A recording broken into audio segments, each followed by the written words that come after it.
ሰላም የጌታ ቤተሰቦች የእግዚአብሔር ሰላም ይብዛላችሁ። እግዚአብሔር ሰዎች እግዚአብሔር ቤተሰቦች ዛሬ ያው ሰሞኑን እንደምታውቁት ጂንካ በታላቅ ሐዘንና በታላቅ መከራ ነው ያለችው። በብዙ ውጣ ውረድ መካከል ፈተና ገጥሟታል።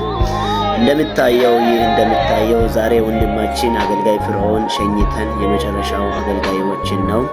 በሰሞኑን ባልታወቀ በሽታ በሚባልበት በቃ ወረርሽኝ ነው በሚባልበት የቃለ ሕይወት ቤተክርስቲያን ቁጥር 6 ቃለ ሕይወት ቤተክርስቲያን 3 አገልጋዮችና 2 ምዕመናንን አጥተናል።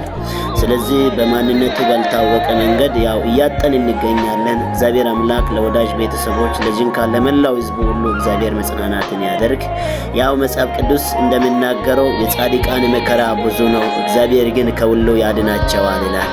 በዚህ መከራ መጽናናት አቅቶናል። በዚህ መከራ ችግር ውስጥ ሆነን በጣም በብዙ ፈተና ውስጥ ሆነን በቃ መጽናናትን አቅቶናል። ራሔል ስለ ልጆቿ መጽናናት እንዳጣች እኛም በዚህ ጉዳይ ላይ መጽናናት አጥተናል። ግን የሰማይ አምላክ እግዚአብሔር አብዝቶ ያጽናናናል ብዬ ተስፋ አደርጋለሁ። ስለዚህ ምንነቱ አልታወቀም። ጉዳዩ በጣም ከባድ ነው። ነገር ግን ወደ ወረርሽኝ ቀይረዋል። እግዚአብሔር ግን እውነተኛ ዳኛ ነው፣ እውነተኛ ይፈርዳል። የእነዚህን አገልጋዮች ሕይወት እንዲሁ ዝም ብሎ ተቀጥፈው አይቀራም።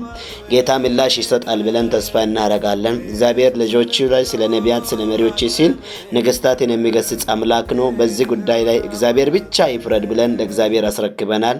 የሰማይ አምላክ እግዚአብሔር ምላሽ እስኪሰጥ ድረስ ፍርዱን እስኪሰጥ ድረስ ለእግዚአብሔር ትተናል። ጋብኦን ምድር ላይ ያው እንዳደረገው እግዚአብሔር በዘመናት መካከል ያደርጋል። ተባረኩልኝ። ምላሹን ይዘን እንመጣለን። ጌታ ከእናንተ ጋር ይሁን።